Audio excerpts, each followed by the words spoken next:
All right, I think we are officially live, doing our final hangout for Glassbox podcast of the year. Shannon, how are you doing today? Okay, I'm awake. Uh, I'm awake. I'm awake. Yes. Tell me more. Oh my God.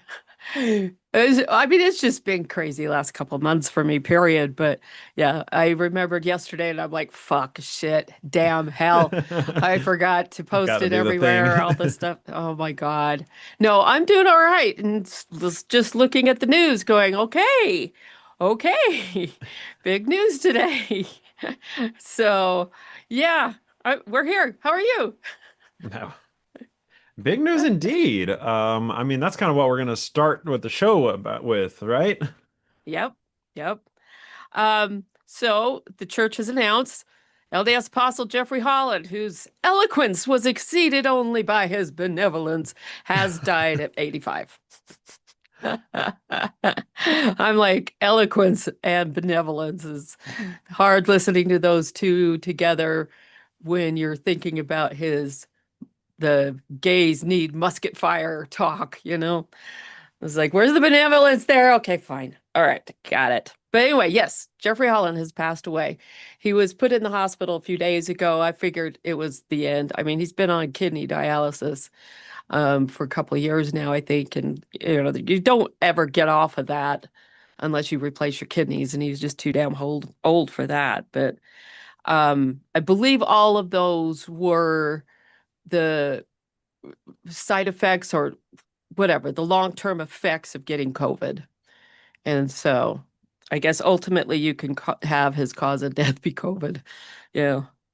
Because didn't he get it with the first variation of it? Yeah, I'm trying to remember when it was. He got it early on, and then he was re-hospitalized again in 2023.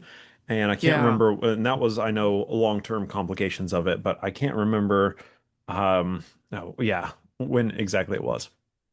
Yeah. Okay. So yeah, he was, let's see, it says in June 2020 during the COVID pandemic, he was hospitalized to undergo diagnostic tests for an undisclosed illness not related to COVID-19, which is, and then he bounced back because of a miraculous recovery. But then in 23, they tested for positive for COVID-19, both he and his wife. So I guess there was the problems first and then COVID. Okay. Okay, very interesting. Yeah.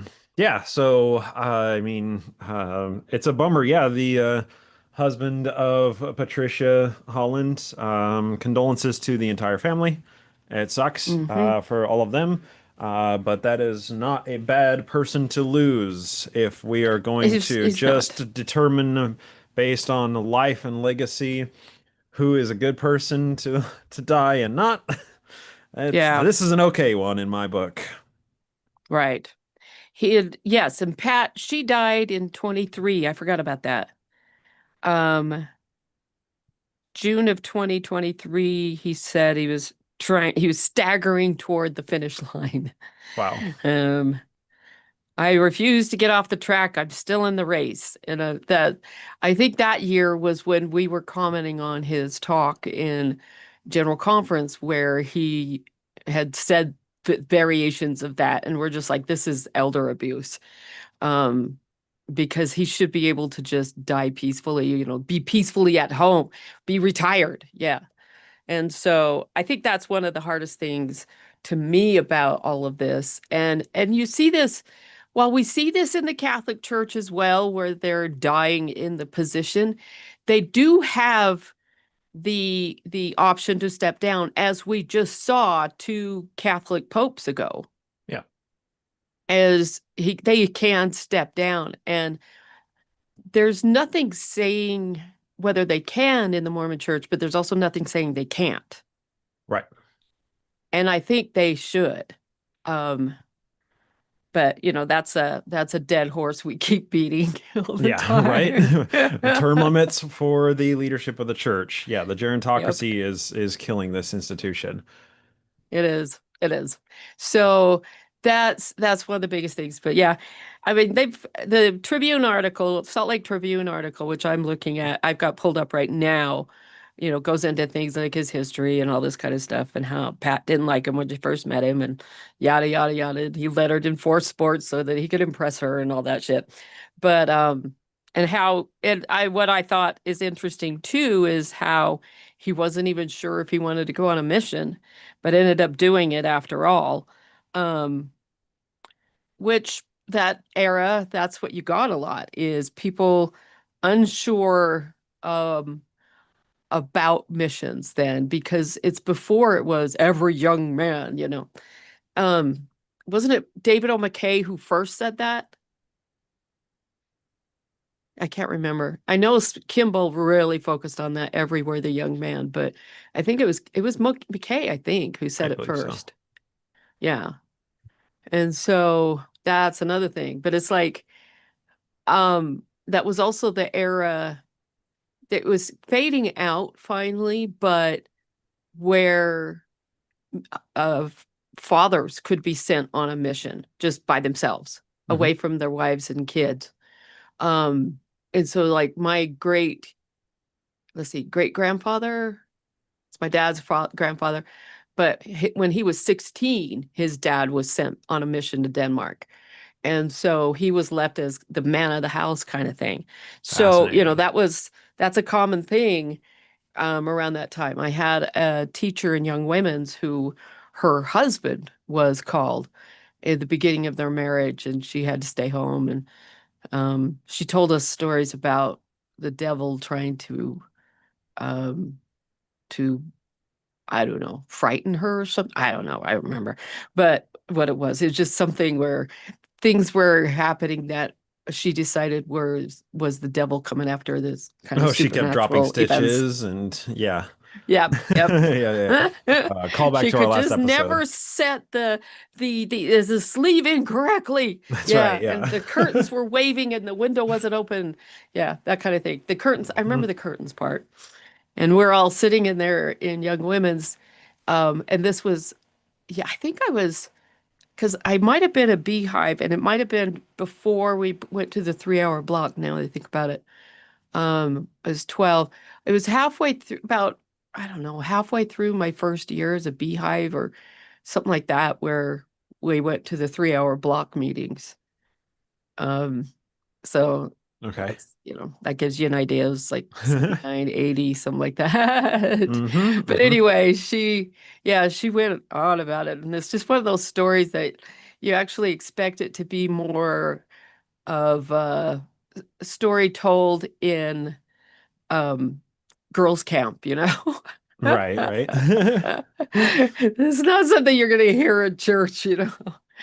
I over the holidays spending time with my Mormon family, I did hear from somebody who is generally not given into the whisper and rumor mills that they might be pioneering the 1 hour church in their area, which Mm, is kind of interesting. And of course, the question is asked of well, like why are they doing that? And the idea behind it is like, oh, we're trying to make it so we have more in-home church functions. So, the idea is to try and make all day Sunday be church, and you only need to go to 1 hour for church for it, which I like the idea of encouraging people to do independent study and Mormon stuff.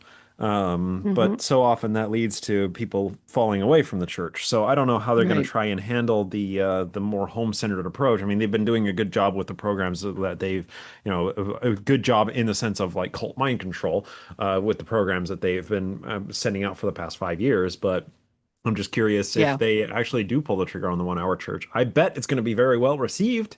I bet people are going to love 1 hour church. Hmm. We'll see. Yeah, because well, that's the thing about it too. Because I mean, I do very well remember when the 3 hour block happened, and they were saying, "Yeah, we'll be able to consolidate all the meetings to Sundays." Because before that, we had the priesthood meeting was at 7 o'clock in the morning on Sundays. So all the men and had to come for priesthood meeting then. And then we had Sunday school at 10 o'clock for an hour and a half. And we got the sacrament then too, because you met together in a big group for Sunday school. We got the sacrament, all the songs, and then split off for our classes. And then you came back for sacrament meeting at like 1 or 2 in the afternoon and had the sacrament again. And we had, I think they still were doing 2 hour sacrament meetings when I was young, and then it moved to an hour and a half. And then during the week, you had primary, you had Relief Society, you had Mutual, Mhm. which was the young men and young women. Um, and then when they went to the 3 hour block, everything was Sunday. It was just that 3 hour block. And it was like great, Right, because right. people have busy lives and yada, yada, yada. However, it didn't last long because a cult can't operate in a cult way without hammering at you regularly, because Hmm. if you're only hearing it once a week, the brainwashing wears off. Right, right, And exactly. so that's the drawback. So that's why I'm like, if they switch to a 1 hour church, how long is that going to last? I don't know. I How many think more meetings are they going to do during the exactly. week? I think that they are testing it in like small settings to see how people react to it, but that they are not going to be testing the program long enough and at a wide enough scale Mm-mm. to see that it is going to lead to eventually lower retention. Because I'm convinced that it Yeah. will. I Oh, really it am will. convinced that it It will. will. So I really don't know what their plan is for it. Yeah. If they do deploy it, I agree with you. I think they'll probably roll it back once they see that retention is going down. Because I mean, Mm-hmm. people are like, oh well, it used to be 3 hours and now it's less, and it used to be an all day affair, and I liked when it went to 3 hours. I liked when it's going, down, down, down, and now I like that it's 1 hour. Maybe I like more no church, and I'll just make Yeah. Sunday all just personal study or family study day, Mm-hmm. and use that as a Right. cover, right? Like, it can only hurt retention. I cannot Yeah. possibly see a way that it improves retention. So I think they're going to roll it back pretty quick. Yeah. Well, and I mean, COVID was nice because they started broadcasting the sacrament meetings, and I thought they should just continue doing that. Yeah. Um, there's one Catholic church here that just does that. Every mass, everything is just broadcast from their YouTube channel live, and it's just public. And I know there's some wards where they will still do it, but they keep it private to only those with the link, and it's only given to their ward members who are too sick to come or too old to come. Hmm. They don't give it just out to everybody. And I'm like, oh, okay. All right, I see. I see where you're going with that. But it's like, I think they should just open it up like that, Yeah. period. Yeah. Yeah. For sure. Um, Especially because church meetings are just a petri dish in churches like this. Yeah. Especially 100%. with little kids, especially like nursery. It's Hmm. always a petri dish because parents bring their kids even when they're sick because they're just tired and they want somebody else to take care of them. Hmm. And so, yeah, primary is a hell of a lot less than it used to be. And I think that's another thing is they're running into problems just getting enough primary teachers, Hmm. especially since they got to double up. Thanks to Sam Young. That Hmm. is one change that was kind of nice, but it's not the change we wanted. Yeah. But Good double up on nonetheless. teachers. Yeah, it's like, okay, this was good, a good start, but not Hmm. enough.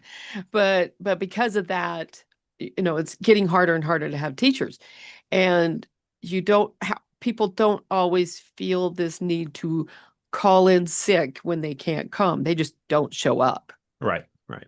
Yeah, because it's like And this is I mean, that's a volunteer. I'm not even problem. getting paid. Yeah. Yeah, that's the problem with any volunteer org, and anyone who has ever worked in volunteer orgs or with them knows that that's a huge problem with it, is like getting people to actually show up and do the Hmm. work when it's all volunteer and not paid, and when your Yep. entire business structure is based on that. Right. Yeah, there are going to be holes in the schedule. There are going to be problems. Yeah. Hmm. Look, I mean, that's a tired old soapbox that's well worn with our shoes. Is like people who do shit for the church should be paid to do shit for the church. They should, and You they know, could be. They seeing could my easily family be. members like devote a ton of time and energy to their callings, and I went to church while I was visiting family because I have a family member who's a choir director, and I wanted to go see the performance and see what she's been working on the past like 3 months with the choir, and I wanted to see the program and go and support her. Hmm. And yeah, and it was nice. It was lovely. But that's a ton of unpaid labor. That's a ton of work. Yes, And that's it just is. one of her callings, right? Uh, Yep. and this is a stalwart member that gives everything that she can to the church. And, she's that, that 90-10 principle where 90% of the work is done by 10% of the people. She's one of the 10% who's doing that work. So That was it is what me it when is. I was That's in. volunteer orgs. Yeah, Yep. that's the way they work. Yeah. Yep. And the yeah, it doesn't matter what kind of pushing they do on everybody. It Mhm. doesn't matter. It's going to be that way until you start paying people. Yeah, yeah, yeah, Yeah. 100%. Yeah.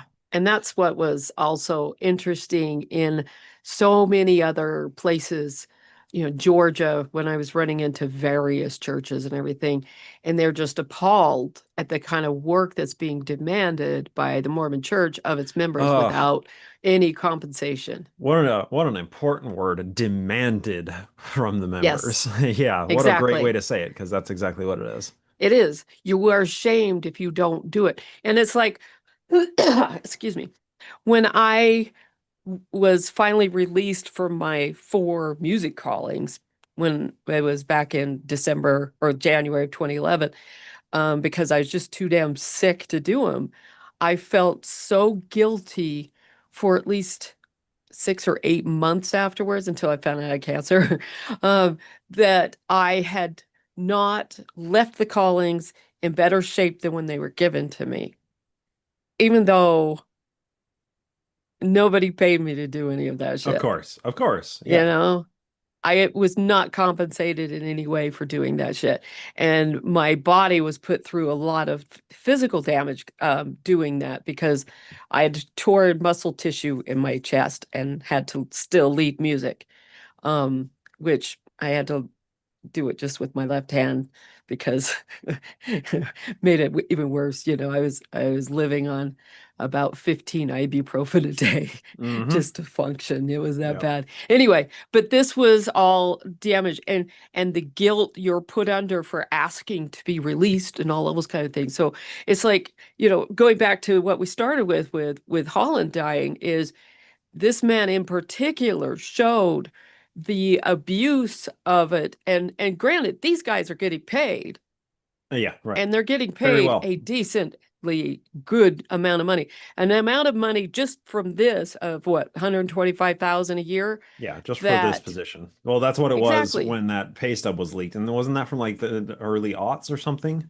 I think so. Or So maybe it I'm was the sure it's even more early now. 20 teens. But So it's it's more like now. that's most people, that's enough money not only for them to live on, but to put away savings and everything. I mean, Yeah. I mean, Leave something to last their I kids. heard was like 15 years ago, they said what most households need to live on is like 75,000 a year.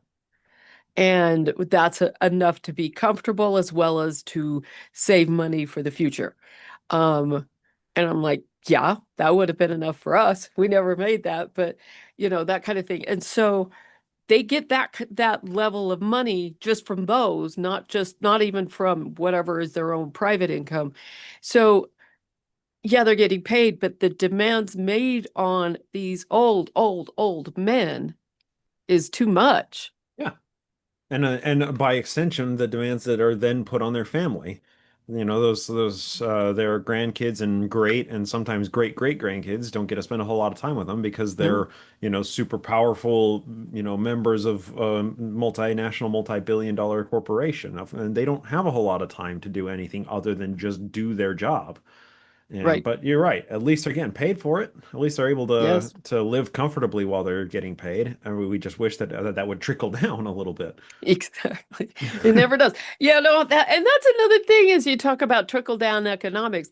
To a Mormon, if you tell them, take a look at it in the church itself. Do Hmm. you see any of that trickling down? It could. Right? It totally could. No, no, Doesn't this trickle is down a to help pull yourself anybody. up by the bootstraps Yep. church, which was a phrase that was coined because it is an impossibility. You literally Yep. cannot pull yourself up by your bootstraps. It's one of those phrases I like the full quote because it is the opposite of what it's now meaning. Exactly, exactly. Is it's like the quote from Oscar Wilde, um, where it says, imitation is the sincerest form of flattery. That's all that people will say, but the full quote is, imitation is the sincerest form of flattery from the mediocre. From the mediocre. And I'm like, yeah, it Excellent. Yeah. doesn't mean what you think it Yeah. means. That adds just those two words add so much. Yep. They It's must not funny. drink to excess. Yeah, how Exactly. much can be modified with two little words? Yep, yep. It's fun. I mean, an author friend of mine recently, and it took some work to get it done, but somebody used AI and just plagiarized all of her books and published them. And then, somebody else caught it. And so she had to go through all sorts of shit with Amazon to get them taken down and to get it all this stuff. And so when she posted just to say, okay, we're able to get these removed, everything else, and others were like, yeah, well, imitation is Sarah's form of flattery. And I'm like, you need the whole quote. You need the whole damn quote. And so anyway, I threw it out there and it's kind of funny. Side note, this author is also Mormon and very TBM. And she, when I put it out there and said, this is from Oscar Wilde, I loved how many people were like, I should really read up on him. And I'm like, yep, you Yeah, absolutely absolutely. should. I mean, I was actually surprised because I was, just talking with family about the episode because I traveled down to go visit my family and then made a quick road trip up to your place so that we could record that episode and get it out in Yep. time. But I was, of course, it's always kind of difficult talking about work with family because, like, on the one hand, they want to be supportive and they're glad that I'm able to do a passion for an occupation. But on the other hand, it's so horrifying to them.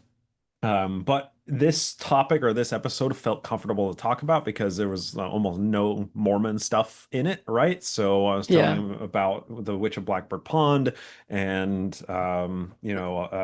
one family member chimed in, I think I remember reading that as a kid.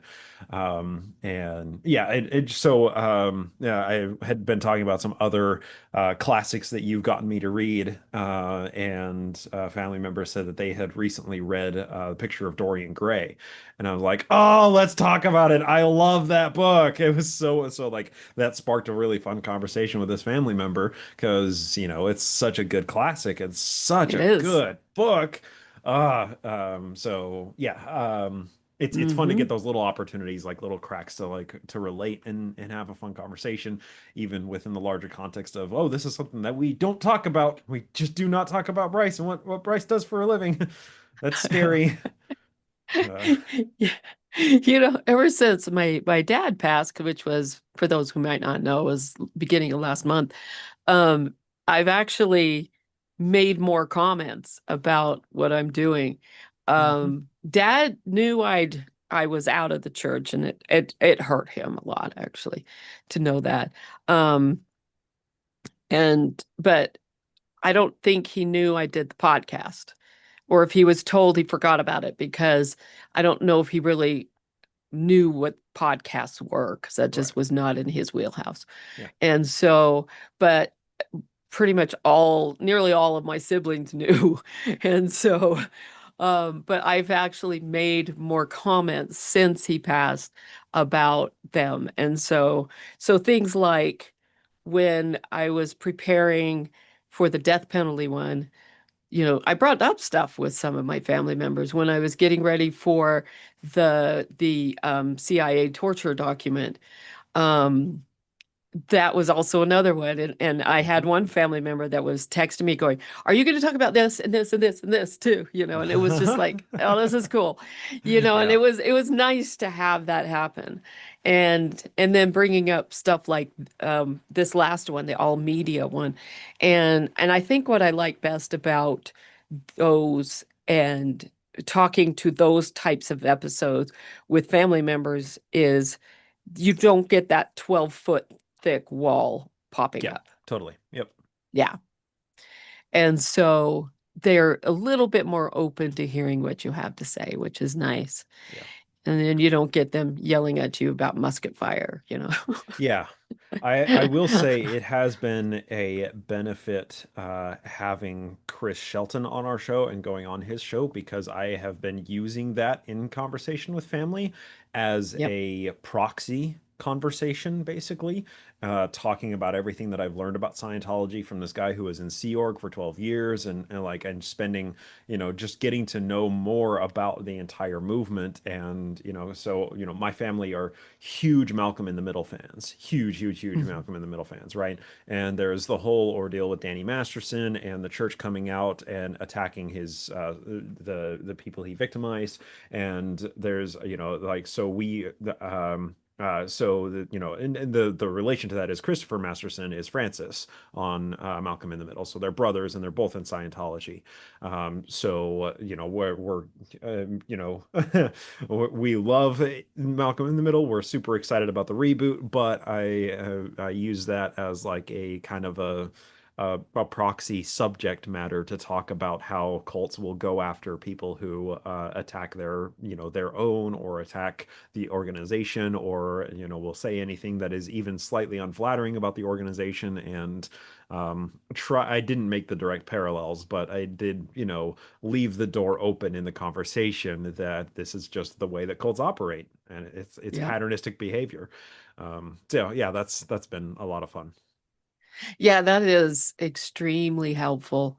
It's so hard when you're caught in one to look at yourself. Yeah. Yeah, oh, for sure. And it And is. It is. And the there's, number of ex-Mormons who I've talked to who said that Going Clear, the documentary about Scientology, was their first like, oh, what the hell moment. I mean, it was yep. that case for me with South Park, the South Park episode about Mormonism. Like it was I didn't realize this, but it was a tactical nuke that was like placed in my brainstem that the fuse for it was the Scientology episode on Mormonism when they go Mm. through the whole beliefs of it and tell everything that Scientology believes. And I'm like, oh wait, so that Mormon episode, they're actually that's real. All that stuff is real. Oh no. Oh, what is going on Yeah. here? And that's little 13-year-old Bryce being having this moment of clarity because of drawing the parallel between these two cults. Yes. Yeah. It's, yeah. I do remember many a time when I was DBM that I always had a reason, or if I didn't, I was just going on faith, um, to contradict anything somebody said about Mormonism. But hearing about another religion doing the same things made a difference. Yeah, Yeah. for sure. Something I was thinking back on this when we were talking about not getting paid and everything else. I think one of the things, and I mean, Catholics, they all get paid to be priests and cardinals and all that shit too. I mean, they're open about it, but the fact of requiring celibacy, no marriage, Hmm. I'm like, that is something that with the demands that Mormonism makes on their their members on what they do and everything, and especially leadership positions, because frankly, bishops, the demands made on them are huge. It is a full-time job that they Yeah, get not one single cent for and are expected to put in as much, if not more, work than they do to their own full-time job. And then they also have the full-time job of being a parent because they can't be called unless they're married. right. And so I'm like, that's one where I'm like, you guys really should think about celibacy with your leadership, with the No, kind of demands that you make on them. Of course, then you're going to just get pay this. him. Well, how Just pay him. Just pay him Just pay and him. train him, Yeah, and pay and and do train. all that. But it's like that's one of those I'm like if yeah, there's going to be the argument, and this is an argument made that I've heard is how can you talk to somebody about their marriage if you're not married? Which I'm like, okay, psychologists do this all the time. Yeah, right. Unmarried ones do too because they got the training Hmm. on how to handle that. But that is an attitude in Mormonism. But it's like, you look at the apostles and everything else, and they hold their wives up as examples to women everywhere for whatever reason. But yet, how much, are their wives even involved in their lives? Really? I mean, to the extent that they are doing all of the homework, all of the homemaking, Exactly. all of the child rearing, yeah, those wives are very involved in the apostles' lives. But how No, much do they're they? not. Well, I mean, The I apostle has this life that he's really busy doing. His right. wife isn't involved in that. Yeah, I mean, Th- that's what I'm saying is like, if not Yeah, for her, then he would not have any life outside of the church, outside of his work, right? yeah, So, to the extent that she is responsible for creating some semblance of a life that people who are not board members of a huge corporation have, like they are responsible to that extent, which just yeah. highlights how little time they probably do get to spend with each other as couples probably should every so often. Yes, they should. That's a tough one. Yeah. Yeah. So, who do we think is going to get called as the next apostle? Oh, that's yeah, I mean, it's a tough one because they've done so many calls of people who are European instead of American apostles, still white men, Yeah, but I feel like we're due for another American, which elevates Wilcox to a potential. But I still think that Wilcox is too young right now for them to reasonably call because they because don't he would want end him to up be as prophet. prophet. Yeah, No, so I think that Wilcox is probably a little bit lower down on the list. I'm I don't think of Wilcox as quite an apologist, but I sort of is I in his view him way as of rephrasing. controversial, yeah, but Yeah, not necessarily an apologist. yeah, exactly. And so it's like, because they really haven't ever put apologists in there because then, you Well, you have to, that gives them a level of authority, and it they does. want plausible deniability. They do. So that's the question. I hope he's not even being considered because he's a terrifying thought. Oh my God. Yeah. Yeah. I'm kind of curious. I had floated out back when we did Case for the Book of Mormon on the show that Tad Callister or Callister, I guess is how you pronounce his name, is a potential pick, and I feel like he he's very friendly to the Oaks Church, Yeah, but I think that he's too public in defending a historical Book of Mormon that they don't want to have someone like that with authority. They much more benefit with him being unaffiliated officially from the church, like Hugh Nibley. Like let that guy go and write whatever he wants. He's not, no official brand on him. He can say what he wants. And I feel like right. that's the way that Tad Arcalister is. So I don't actually have anybody that's kind of at the forefront right now in my mind without thinking really hard about it because this is just something I know I only just saw the press release this morning and I haven't put thought into it much of like who's the next one. So Yeah. I'm gonna have to think hard about who the next one is most likely to be, but there's nobody that's immediately jumping to my mind right now. Yeah, because I suspect we will have him by the next record for us. Um, Probably. I would assume I mean, well, I guess the It death was might be it announced might be today. it might It be might be the the one record after after that. Yeah. when we got to start the Oak story. I have to Yeah. start the Oak story. I still got to get I'm not looking forward to that. on the call with Benchmark and like, hey guys, send me that book, Carthage Conspiracy. Although Yeah. now with him ascending to prophethood, maybe that book is coming at a price premium. I honestly, I don't know. Who knows? Yeah. Because it's his rookie card, right? His first Yes. book in Mormon, anything Mormon related that he published. Yeah. And they're still not willing to just throw Joseph Smith under the bus completely yet, like they do with Brigham Young. Yeah. Yeah. Yeah, yeah. Um, I don't know. I think the whole shift towards Jesus is throwing Joseph under the bus in its own kind of oblique way.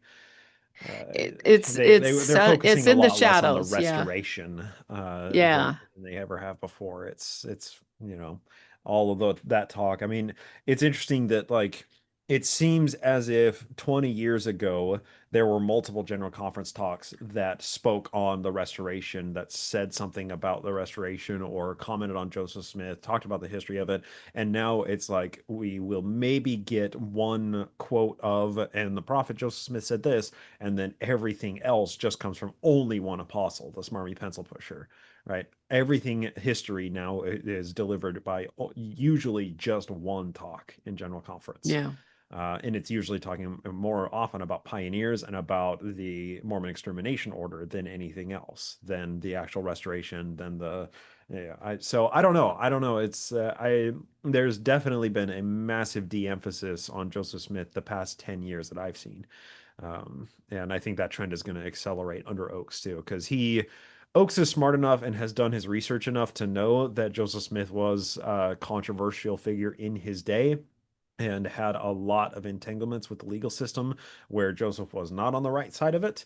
So I get a sense that he is probably has been instrumental behind the push to shift the church away from focusing so much on Joseph. And now that he's prophet, I think he's going to be able to allow those plans to mature a little bit more. Yeah, especially since under Nelson, the push was Nelson, everything. Yeah, And now that he's gone, it can roll back and not be so, oh my God, so much, butt kissing of it all. But it's I don't know, it's kind of sad in some respects to me, is because it is the Brighamite church. It's not Joseph Smith's church, it's Brigham's church. yeah, And the setup of it all and the way everything went. I mean, if it wasn't for him, it would not have survived at all. right, right. It would have And just dissipated. Yeah. actually, I just now checked the YouTube comments. It looks like Julie said that Tad actually died a few months ago, and that's something that I was unaware of. Tad Collister Yeah. has passed away. Well, that's a So he's shame. not even an issue. So Yeah. I think that maybe ranks him a little bit lower to be called. Which, speaking of Yeah, a little Julie, bit. this is Julie's Christmas present, and it's Oh just yeah. like all your shirts. I'm with the band and everything. This and Uh-huh. then the Hamilton shirt that she gave me many years ago are now my Yep. two favorite like logo shirts. America Needs Historians, and the Hamilton shirt is History Has Its Eyes on You. Yeah, you wore that when we Oh recorded last episode. yeah, yeah. That was so fun. That was a I lot of mean, fun. I'm just like, in some ways, it might be fun to have those on video when we record in the Dragon Lair together. Hmm. It might be funny to do that just for patrons. Just for patrons. Yeah, just live Yeah, stream it. Just as we're recording, yeah. just live stream the whole thing. Live stream to That's record. actually that's a You fun know, idea. and still just post. I mean, for everyone else, just the other, but live stream the whole record, mistakes and all. Right? Shannon And then you can coughing every see other word. then you can hear the produced version and realize how much gets extracted. I know. We're not quite as bad as some, Yeah. but It's true. or Yep. listening to me stumble through 27 things and try to say a word and get worse and worse the more I'm Uh, trying. yep. Oh my God, yeah. We Yeah. should we should do that. That would I like I that idea. okay. Patrons, tell us if that's something you want to see us do. Hmm. Yeah. That sounds I think we can have a lot of fun with that. Just when we're in the Um, same room. Yeah. yeah, exactly. Just in the Dragon Lair. Yeah. Yeah, so speaking Which of you all could see now, more of, but another dead apostle and who they're going to call next year, and that's probably going to be mid-January that they, issue the press release. It might be early January, but yeah, it'd we'll probably see. be that first week Because, I mean, they got to get through the funeral first, I guess, if they do it like the Yeah, and I prophet. think with the prophet, the protocol is at least a week after the funeral. They'll wait at least Yeah, 1 week after the funeral, but I don't know if that's the case with the apostles. not Uh, sure on that one. I Yeah, don't know if they even have a protocol. But yeah, so what else is going to happen in 2026? Maybe 1 hour church. That could be interesting. that could be. It would be a Or great idea. more places trying testing out the program anyway. Yeah. Um, I'm trying to think what else. Not sure on that one. Yeah. Because I mean, they've already lowered the age for women going out on missions. I think of any of them at the age of 18, they're still girls and boys, not men and women. They're Yeah, still young. like yeah, mentally speaking, and also like a lot of them are coming from sheltered Mormon upbringings who may not have a whole lot of I mean, like we saw with Heretic, right? The difference between the two women missionaries, where one grew up in the very sheltered Utah and the other one grew up in New England and was a convert to the church, and like they just Yeah. had totally different perspectives on the world and everything around them.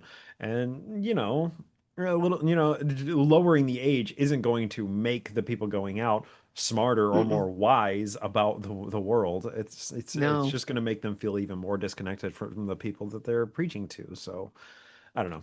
It's just like we talked about on the last Chris Shelton show, right? Missions are for the missionary, not for the people they're converting. Hmm. It's like I think it was Benson who said that this missionary program succeeds in spite of the missionaries.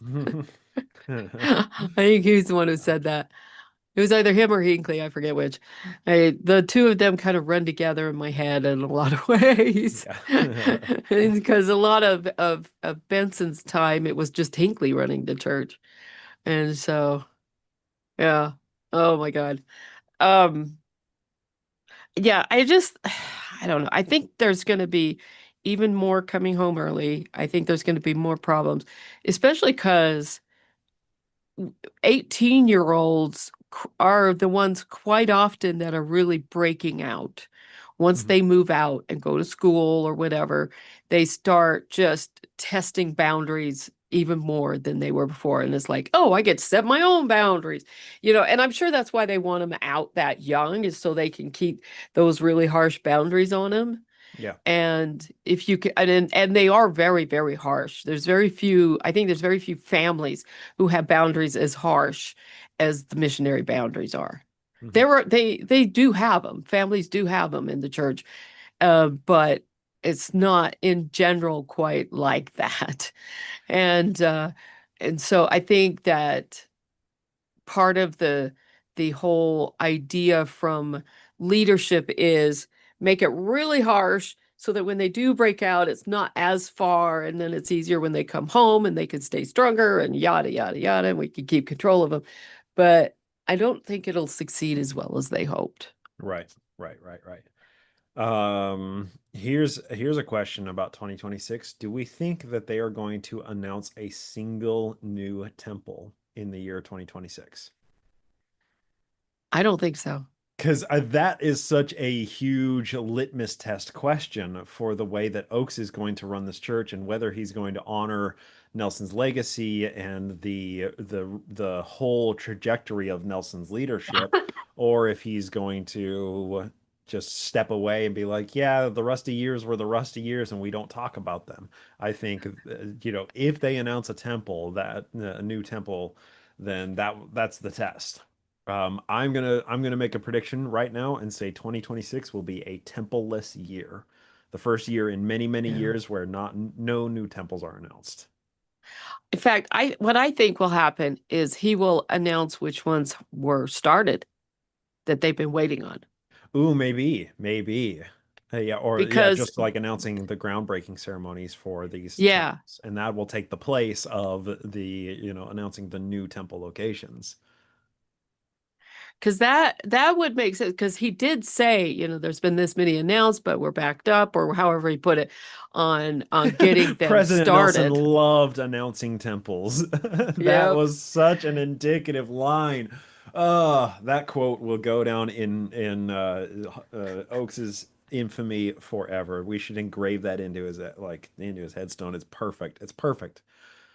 Yep. Ugh. Yep. That's Oaks through and through. Yeah, I I don't know. I mean, because he even put the kibosh on it, like we will, moving forward, we will determine how and where to announce the construction of new temples. So it sounds like he's like no longer is General Conference going to ever be the place where they announce temples. Right. I think they may put them now just in Deseret News press releases or Church Newsroom press releases, but the two are, I mean, they're pretty much run out of the same office, so Or who the gives same a thing. shit? Uh, Yeah. And that would be, I think, a more appropriate place. Yeah, yeah, but I mean, it's the one thing at General Conference that everybody actually looked forward to. So to take away the one exciting thing from General Conference, it's like, man, I don't need General Conference to be more boring, Shan. I really don't. Well, on the other hand, what people look forward to now is to hear Patrick Kieran's voice, Mhm. and now Kase or whatever the fuck, however you say his name, I forget it. But to hear those lovely lyrical accents, and so people listen for that. When I was growing up, it was for Paul H. Dunn. And so, we know we're going to hear from these two guys because they're apostles, and we hear from all the apostles. So therefore, yeah, that kind of thing. Mhm. Um, but yeah, it'll be interesting. I don't know. Didn't they? Did they announce no more Saturday night sessions, Saturday evening ones? Did they announce that? I was I didn't thinking see they an did. announcement of that. I gotta remember. I I was thinking see they one of our did. panelists is nodding. Was that announced? Let me look it up. Yeah, they did say there are no more Saturday evening sessions. And you can Yes, kind of see how it's they've been giving it less and less importance over the years. Fascinating. Yeah, because I mean, this feels like it has been an Oaks push for a long time to get rid of the Saturday evening sessions. And now that he's head honcho, he can go ahead and make it happen. One of yes. our other panelists commented, people only look forward to Temple announcements and Holland's talk, but they are both gone. Yeah. So General Conference is Yeah. now as boring as it could possibly be. At Great least it's comment. only going to be 8 hours instead of maybe 10. Yeah. Yeah. Well, and I mean, luckily that session has been getting shorter and shorter every general conference. Although last time it was almost the full 2 hours. Last Yeah, Gen it Con it was. was. So And yeah. it's felt like the overflow of all the extras that were assigned, and they Yeah, just didn't have a but place to fit them in the regular. so now they're cutting out, a chunk where they have anywhere from 3 to 7 talks or however many talks they have in it. Who do we think is going to get cut out of it? Because there used to be apostles who were speaking in only that session, who now their time slot has to take up somebody else's slot in the other 4 sessions. So who's going to get booted? I think we will probably hear from less 70s. Less 70s who are not white, less probably Yeah. from less of the women as well. I bet more Yeah, see, women's that's slots are the going to other get one. cut too. I think we will hear fewer women because he is so misogynistic. So, yes, He doesn't say it outright, but you can tell it when he women and talks. girls. The way he Yeah, the hisses out micro girls. expressions on him are not micro, they're macro Yeah. expressions. And so he is so misogynistic. And so I think we might hear from fewer women, and we'll hear from fewer 70s because they're expected to have all 12 apostles speak. But it might also shorten the length of time some of them can speak, because I think the longest talks are like 15 minutes now. Used to be 20. It used to be the opening and the closing talks were 20 minutes, but and I don't know, we Yeah. may have Hang a on. fewer from the prophet himself. Yeah, well, and I I'm also mean, thinking when the shift happened of the last talk of General Conference, the Prophet's talk becoming shorter and shorter. That seems like it was also a Rusty innovation as I well. think it was. Because And it's Rusty it's was just because very he was in getting old. Yeah, Yeah. and they had to like pre-tape and probably heavily edit his talks at the end as well, and so they became shorter and more punchy, and more and more proportion of those talks was dedicated to talking about the temples and announcing new temples because there were so many temples. So the actual message, the prophetic message at the beginning to presage the temple announcements kept getting shorter and shorter. And now, I mean, yeah, even Oaks's talk was less than 10 minutes when Yeah. he was acting prophet. So yeah, it's very interesting. Very, very interesting. I wonder how many temples got announced that he didn't warn him ahead of time that he was gonna announce that place. That it just sort of happened randomly, just towns that he thought of or countries Hmm. like China and Russia. I was Right? just thinking about that because that's a shit show for them to deal with legally. And it would also make sense why Oaks would want to stop doing that for a while. Yeah, right. One of our panelists says, poor Uchtdorf will only get to talk about airplanes for 2 minutes, which is going to I make everybody mad because his that airplane stories are the will. best. And we finally got another one this last conference. Yeah, Yeah. he hadn't for a few. And it was a really funny story too. It was very It was. relatable. It was a great story. And Yep. current. Yeah. Yeah. Yep. Yeah. Oh my God. What are we Hmm. going to do for patron only for general conference now? Oh, ha, ha. 'Cause it was always the Saturday It was evening always session. Saturday. Crap. Why didn't they think about us when they decided to cut that session? Right. Those bastards, Exactly. selfish motherfuckers. And Um, our patrons are like, oh, um, phew, no more of anything like that. Just go back to talking about all of Shannon's uh, health issues. yeah, right. Yeah, I hadn't even thought of it, right? What are we? We're Yeah. gonna have to load it up with something else then. Yeah. Hmm. Because it's kind of fun to do something a little bit more special You know what? for Maybe that. maybe we'll just write our own general conference address and just deliver that. We'll co-write a talk that if we were able to speak in general conference, what would we say? Okay, but if we do that, then the question becomes, do I have to do it as a woman or do I have to do it as if they let women have power? Right, right. That's two completely different kinds of talks. Totally. Yeah. And then the question is, do we lean into the general authority cadence or do we create our Oh own God, our own hypnotic tone? which becomes probably Elmo Joseph Smith for me. Oh my Uh, God. I need to, speaking of, I do need to, I guess, watch some Monty Python and get the French accent done on there to do for Gerald Cosse's voice. That got uh, recommended by one of our listeners. I forget who. And I was like, oh shit, that means I gotta watch Monty Python. But which I've never watched The Holy Grail, actually. we It got was a big it's deal on when our I was, list. We got to it watch is it on our still. list. You did put it on there. Um, it's funny because it was huge when I was at BYU and people would do it, these midnight viewings of it. It would show, oh my God, I forgot about this, but because there was the theater at BYU in the Wilkinson Center and it had I forgot what it was called. It was like Cougar Theater or some shit like that. And they would show movies. They would do things like edit them, like Angel broadcasts do and all these different ones that do. And so like when Princess Bride showed there, they would edit out the bitch of son of, I want my father back, you son of a bitch, kind of thing.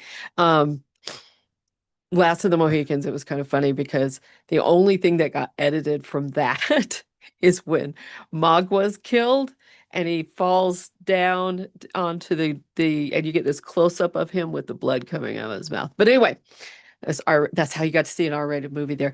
But this is one, Monty Python and the Holy Grail was when they would show in midnight showings on weekends periodically. And so anyway, I just never watched it. And it kind of turned into a thing with me as I just wasn't going to watch it. So I didn't. Because contrarian. Yeah, Yes. I made the mistake of watching Princess Bride on BYU TV, and they censored that part. I was like, oh my gosh, the most important part. It's like, guys, bitch is allowed on regular TV. So, oh my God, shit and fuck are not, nor is the N word, and the R word now, which are both words I don't like to say. It's kind of sad because the R word, the actual meaning of it is a good meaning, but because of what it's used to determine of people who are mentally disabled, and it turned into an epithet, and that's sad. But anyway, Yeah. it's something I have watched become a swear word. Yeah. I, Which is I okay. love the whole history When of you're swear talking words. about, engine timing, it's all right to bring up the word to retard timing, right? That's Hmm. okay. Yeah, There are contexts where, but when it's an epithet, yeah, then it's unacceptable. Any form of yeah, epithet, yeah. Um, exactly. yeah. Oh my God. Yeah. So at any rate, yeah, I gotta sit down and watch those, but I had to and practice I that think for when we got to talk about when him. I went on Trek, I was, I think, 14, maybe I was 15, but there was somebody in my family of Trek who was somewhere on the spectrum, and his one of his like hyperfixations was Monty Python and the Holy Grail. So every day when he would get home from school, he would just put in the movie and sit down and watch it for the rest of the night. So I got to essentially hear the entire movie parroted line for line with perfect inflection, perfect delivery, probably 3 or 4 times the whole trek, just walking Oh next to my this God. kid. He was super fun and a goofball, and he was a lot of fun to hang out with. But there were certain members of our family who, let's say, didn't like the movie and did not like his delivery. Uh, kind of felt bad. I did that similar to that to one of my companions, my trainer actually on my mission. I gave her the entire script beginning to end of Lady Hawk because she'd never even heard of it. And so we were tracking this long road that's like, a mile between houses or something. And for some reason, we didn't just like drive our car from each house. We walked the whole fucking road. And I gave it the entire thing word for word because I'd seen it some 50 times before I went out. I still love that movie. It's a goodie. Yeah, Uh, that that's like Kiss of the Spider Woman. It's about Mm. these two guys in jail, and they have nothing to do, and so one of them's like, "Okay, I'm just gonna recite movies, and you're gonna like it." Oh my God. Yep. Yep. How to turn a It's jail the cell worst into thing a ever. hell cell. Yep. Yep. I to this day I'm like, well, how did she tolerate that? I think she probably just turned her hearing off. Yeah. Yep, so that she didn't, and she could just ignore me and trudge down this fucking long road in Pennsylvania. hmm Yep. yeah. It was Shippensburg was the area, so it was that county where Shippensburg is. It's a I long just road. on the shuttle ride from the airport to the long-term parking spoke or met somebody on that shuttle who's at the base in Shippensburg, Huh. military base there. Army? I think he said he was Army. Um, Okay. yeah, and he said ship, and I'm like, I'm not a Pennsylvania native, so when you say ship, I don't know where that is. Oh, Shippensburg. Okay. So that's my only connection to Shippensburg. There's a university there, and when I was out, it was best known for its criminal justice program and in particular training police officers. Okay. And so I wonder if it still is. No Yeah, idea. No no idea. idea. I am a local. I should be able to tell you. No fucking idea, dude. Nope. I got I nothing. should look it up. I should Yep. look it up. Yeah. Oh my God, that's gonna be, yeah, we got to figure out extra for general conference. Yeah, Yeah. man. Yeah, times are a changing. They Times. are. Yep. Though I'm Any actually really other glad. thoughts for 2026 and what we can potentially Yeah. predict and consider? Who's going to be the next apostle to kick it? My money is on Eyring. Firing, yeah, definitely. Yeah. He's out of it. Do we Watching think? him just, yeah. Yeah, the space cadet look, just staring out into the middle distance is, yeah, it's sure something He's else got to the see. turtle face. He really has that turtle face. Yeah. Oaks looks more like Gollum now than Yul Brynner, and Eyring looks like a turtle. Yeah, yeah, yeah. I do think Eyring is probably, if we're talking mental acuity alone, it feels like Eyring is next up. But if we're talking age, I mean, Oaks is old as fuck.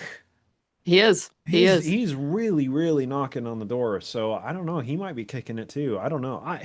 It's tough to tell. It's really tough to tell. Yeah. I think his mental acuity is still there. Yeah. Um, Nelson at this age, it wasn't. But I mean, it's hard to tell.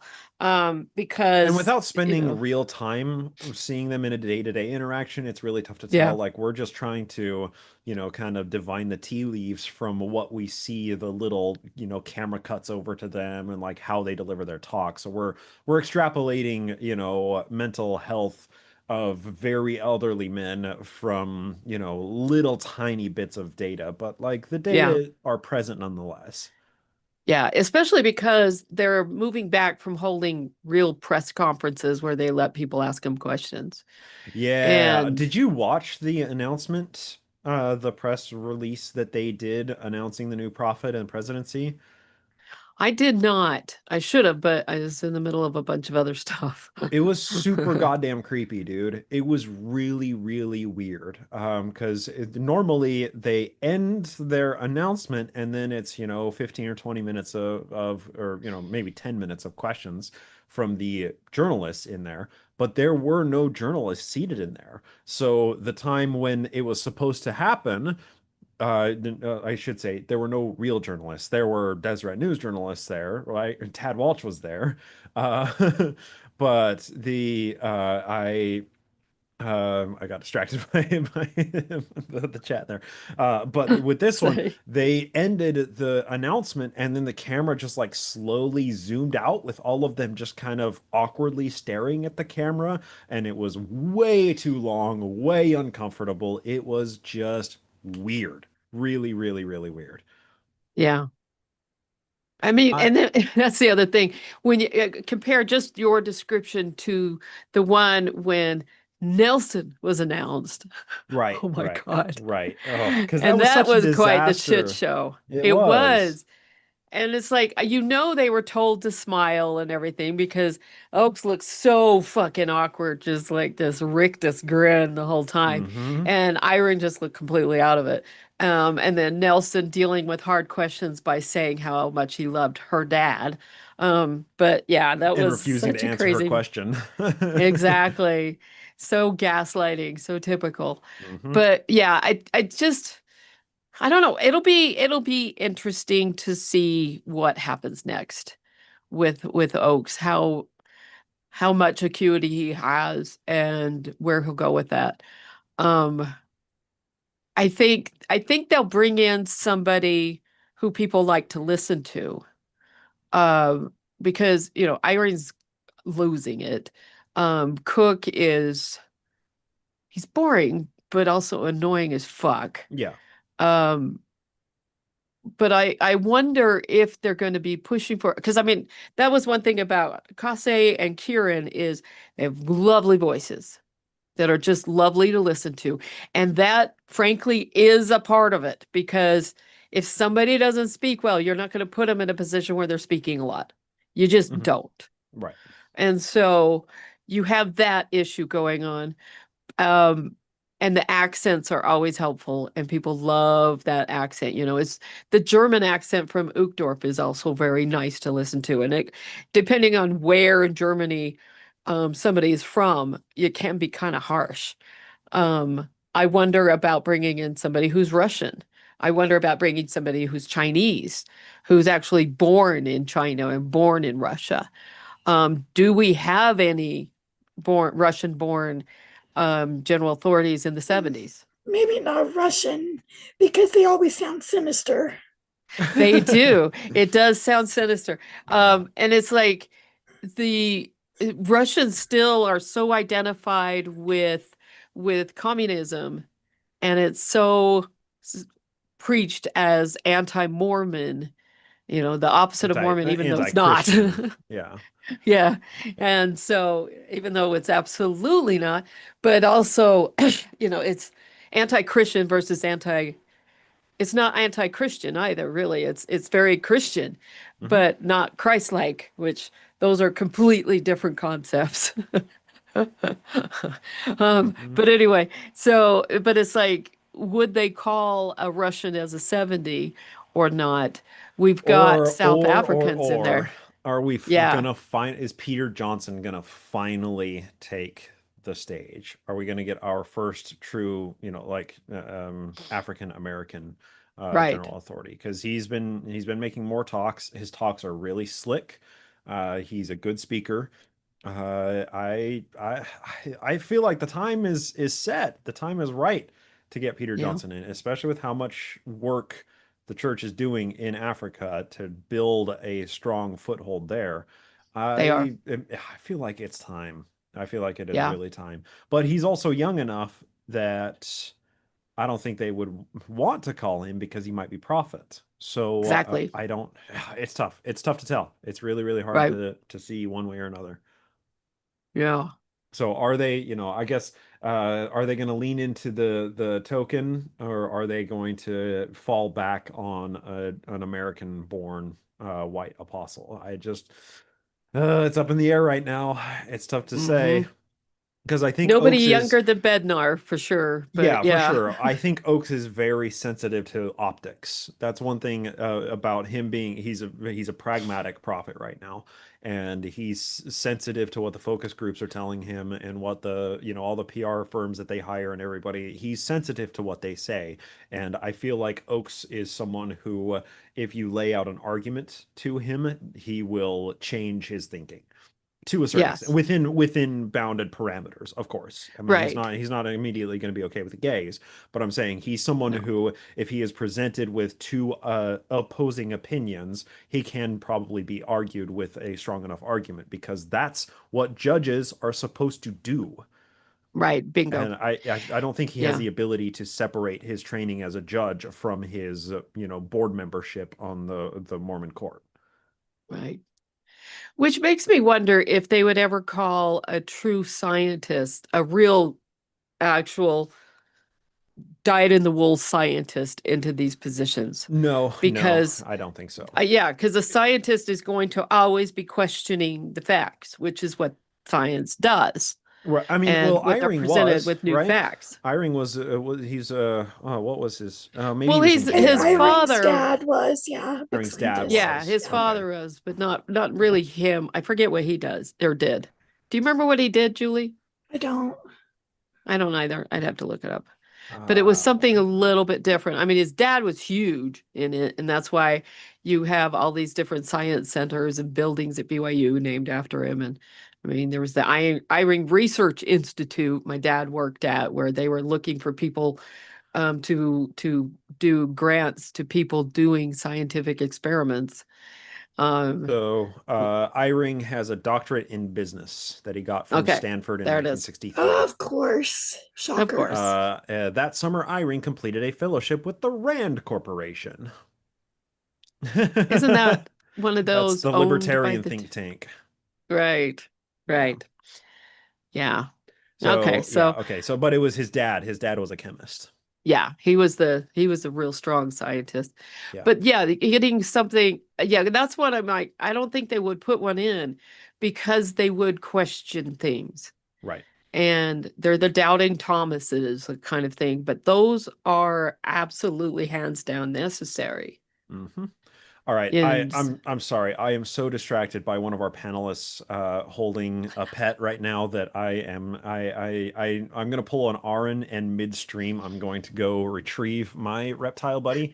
So I'm sorry for the distraction, but I have to do It's this all now. right. We Yes, we want to understand. see him. I think I- everybody yes. wants to meet. What was the name chosen? Sir Edgar Allan Poe or Mr. Ed when I walk into my office. Good morning, Mr. Ed. So yes, let me grab This him was real my quick. suggestion. Okay, thank you for voting for my suggestion, patrons. It was like 50% of the vote or something like that. I'm trying to remember. That was pretty funny. Oh my God. Yeah, snakes are fun. And Snakes are cool. I do want to, Oh I God. do want to, if our panelist is okay with it, I would like to hear what kind of a snake this is that they're holding, or a little bit of info on it, because I'm just If- seeing like the little tiny zoom picture, and it's an adorable little nope rope, and I just want to know more. Yep. Though if you want to just type it in, you can, or if you want to say it, you can. We'll let you do whatever you're comfortable with. Hi. Ah. So So cute. what kind of snake is it? Oh, it's getting a little bit excited.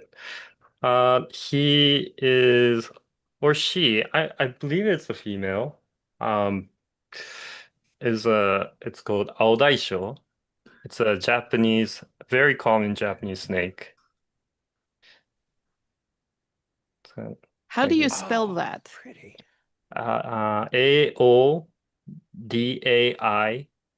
Aodaisho. Okay. Daisho. Aodaisho. Show. Okay. Mhm. Because that's a Beautiful. really pretty name. Yeah. And Wow. what have you named your snake? I just call it Hebi-chan, which Hebi-chan. heavy is just Japanese for snake. Okay. Perfect. So I just call it Hebi-chan. That's awesome.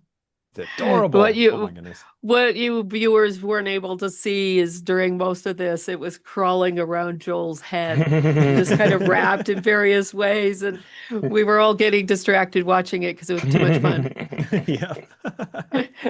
Mm. Beautiful. So Oh, look at So Mr. yours. there's Ed Edgar Wow. Allan Mr. Poe. Ed. and he That is is, huge. let's just say he is growing very, very rapidly. This is Yes, he is. Wow. he's just about, let's see, he's 20 months old now, I think. 21 months old. So he's going to keep growing like this. When I got him, he was, 2 loops around a wrist, and now he's probably gained about a foot in length and a couple inches in diameter, and he's just going to keep growing until he's 6 feet long and 45 pounds. So, uh, Are you gonna need to get a new tank soon? not soon. Hopefully, this tank is going to last me for probably another 2 to 3 years. Okay. But once he hits about the 5 foot mark, I'll have to up his sizes to the 6 foot tank. Because But this tank is 4 foot, right? correct. Yep. Yeah. Yep. Okay. Just Very cool. Aaron during the whole Book of Mormon project just kept, it was pretty much every episode he'd walk over and grab a different snake, and it was like, oh, that's just adorable, and he finally inspired me. And you know what? They're just delightful pets. Most of the times Yep. they're pet rocks, but then they're a pet rock that'll hug you if you hold them. Yep. Mm. Oh, that's funny. Anyway, so that was distraction aside. What were we talking about? It's okay. It's okay. It's a good distraction. Mhm. Yeah. So yeah, I mean, I suspect we'll be getting another apostle later this next year. Um, and we'll see, but You think Iring's going to kick it in 26? I do. I Okay. do. I'm surprised he hasn't yet, to be Yeah, honest. I mean, every day that he hasn't is a surprise to me as well. But I thought I we'd actually lose him before Holland. me too. But But with Holland's health scares since COVID, I mean, yeah, he jumped up a few yeah, rungs on the soonest to die ladder. that But whole dialysis thing. Yeah, because yeah, once yeah, you get on dialysis, yeah, yeah. that's tough. Let me see. They haven't updated there's a website I go to.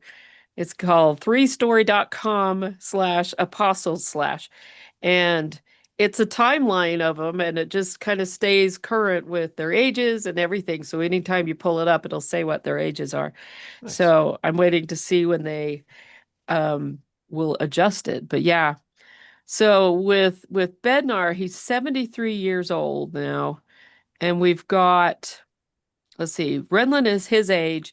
And then the ones younger are Gong, Stevenson, Ulysses, Suarez, Kieran, and Kase. So I think if they do get somebody younger, it's going to be because he's one they approve for profit.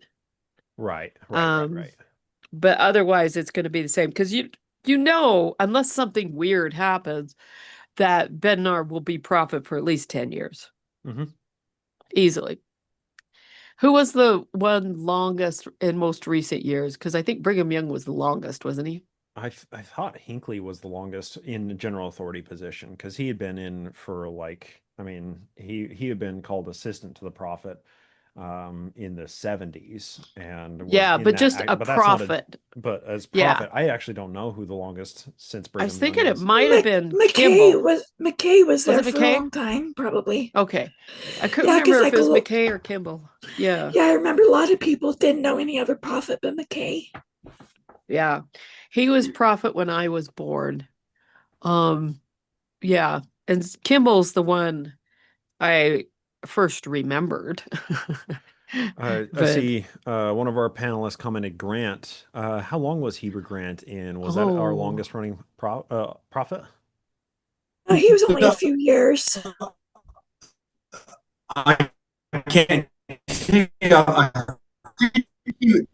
We're Hubert J. Grant, I think, was the second longest time as prophet, I believe. We could look that up, but I believe okay. it was Brigham Young was first. I think Hubert J. Grant was second, wasn't he? End of World War let's see. Okay.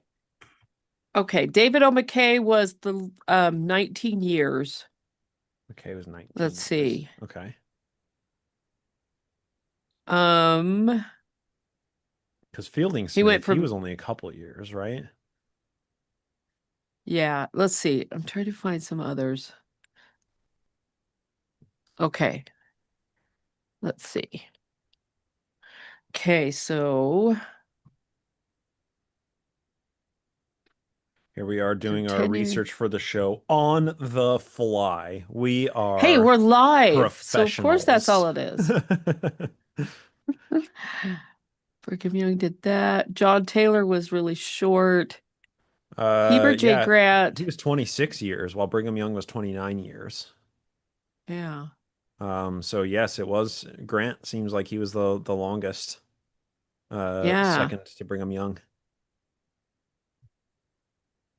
Guess I was wrong. And then Kimball was 11 years. McKay was 18 years. So yeah, it goes Brigham Young, then Heber Grant, then McKay, then Kimball. It Okay. looks like. Oh, I'm sorry. Yeah. Hinckley was 12 years. I was mistaken. So Hinckley served for longer than Kimball. Just barely. Yeah. Of course, he also was the one in charge the last few years.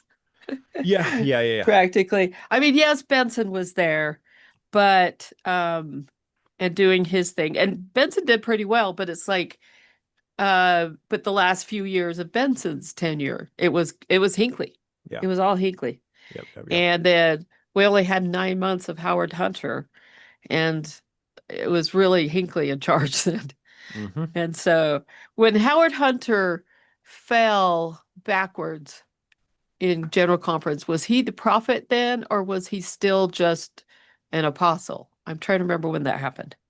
I don't remember even seeing that I clip. know Monson did. Yeah. And they Because like there had was I remember Monson fell. yeah, they had like a sorry, go. picture of a guy like in back of them, just in case. Mm-hmm. Yeah, You because remember there that? was the time when it was Howard W. Hunter. He was standing there and then just suddenly went backwards, and it was Boyd K. Packer who caught him Oh and wow. then stood there and just held on to him and let so he could finish his talk. I'm trying to remember. Okay, now I gotta look that up. all sorts of research on the fly here. Yeah. This is what we do. This is how we run things. And this is all the stuff that gets cut from the show before it goes to air. Normally. Yeah. Uh, that's not true. It was Normally we have our scripts you're pretty tight and ready by the time we're recording, but still there Oh are I found a video on Yeah, YouTube. it was Howard W. Hunter and Boyd K. Packer.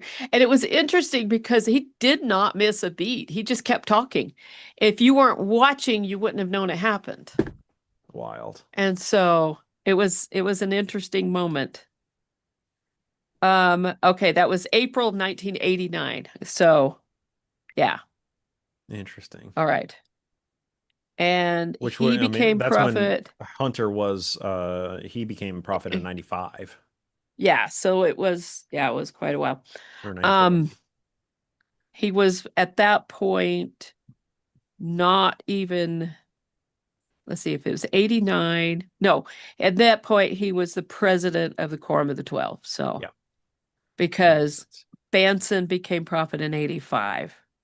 Yeah, I was on my mission when it happened, or just barely off or something. I'm trying to remember. April of 89. Yeah. I didn't come home until November of that year. So I was on my mission. And I was actually watching it because we were required to watch General Conference. When a 70 was sent to inspect the mission, forget his name, but he was this hard-nosed, toe-to-the-liner, grumpy man who was not friendly at all. He was one of the 70s, but he came to inspect the mission, and it was an inspection. It was absolutely an inspection. And he went through the line looking at each one of us to make sure we were dressed correctly and everything. He went through everything. And my mission president actually got marked down because he required us to go to watch General Conference, regardless of whether we had an investigator with us or not. And he refused to change it. He's like, nope, that's their marching orders for the next 6 months. So Wait, so he got dinged because he was making you watch General Conference? Mhm. I don't And what understand. this guy Why is was that a thing? I saying, thought missionaries are supposed to watch General oh yeah, Conference. you're supposed to, but you were supposed to have investigators with you. Yes. Oh, So he okay. was like, if they don't have investigators, they should be going out to find some, I get it not now. sitting there Okay. watching General I get it Conference. now. Okay. But it's Okay. like, what we're required to go to church every Sunday too. But yeah. And It so, was the same with my mission. We mhm. needed investigators for a general conference elsewhere. We were proselyting, trying to get investigators. So we wanted to watch general conference because it's like the only fun we get for missionaries. Right? Oh God. One of those is when the choir sang the best rendition of If You Could Hide a Kolob I've ever heard. And so that was really nice. It was mostly, I think it was mostly the men had it, which is good because that's one to have male voices singing it. And I'm trying to remember who was directing, uh, if Mac Wilberg was brought in then or if he was later. I think he was later. Yeah, he was later. Uh, he was he was brought in to direct tab choir because the choirs at BYU, which is where he was teaching, were better than tab choir. And they didn't like that. They didn't want the BYU choirs to be better. And he was in particular the men's choir director. And he was writing his own music and arrangements for everything and all that shit. So they brought him to tab choir instead.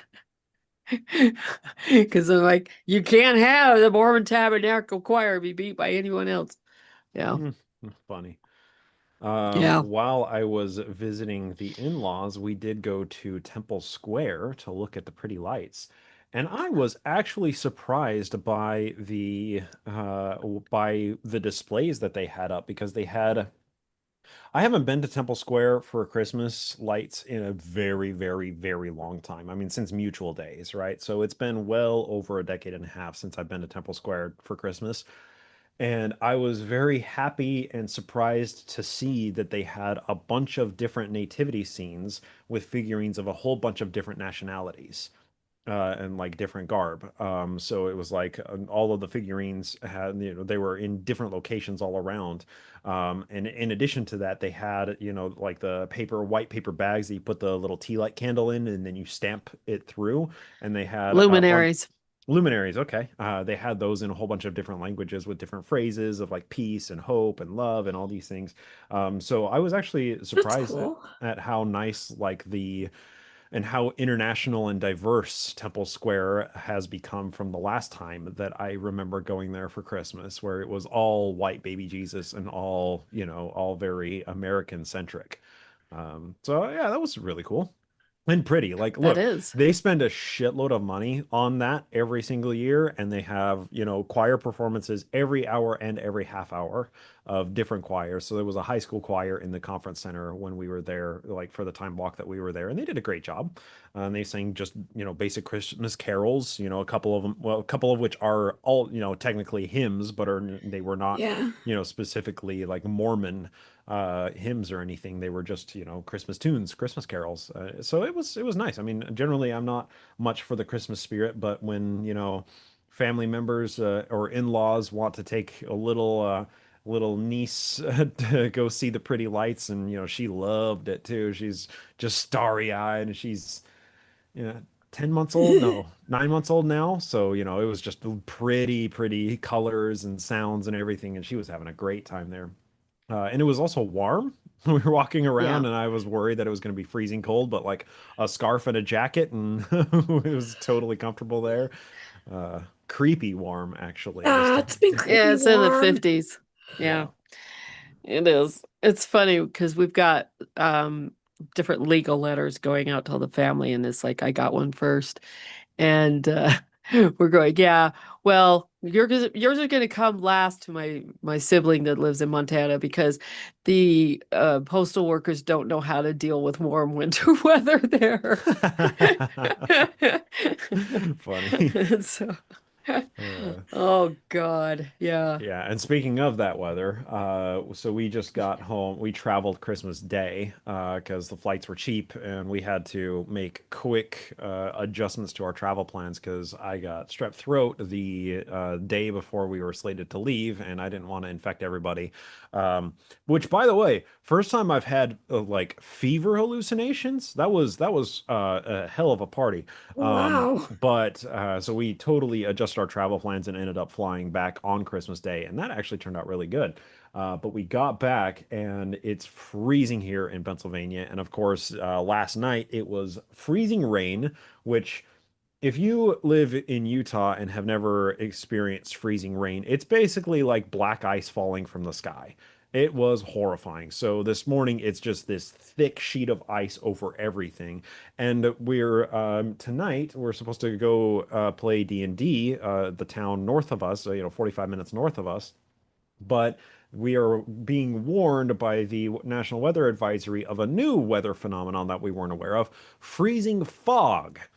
Apparently, fog banks that anything that touches it gets an immediate layer of ice over it. So we're deciding if we're actually going to go play D&D tonight, or if we're not going to try and brave this weather, because what the hell even is this? Or if you're living in a horror movie. Yeah. Yeah, I Because mean, that's what it sounds like. it's so It's The awful. Mist Part 2. Pennsylvania edition. Yeah. Yeah, so yeah, it was really nice spending the last week, in a, nice climate where, I was out sitting on my folks' porch at 9 o'clock at night, sundown, with just like a t-shirt on, and it was comfortable. And then to come home to this, and it's like, nope, nope, nope, nope. Nope. Fuck all of this. Not a fan.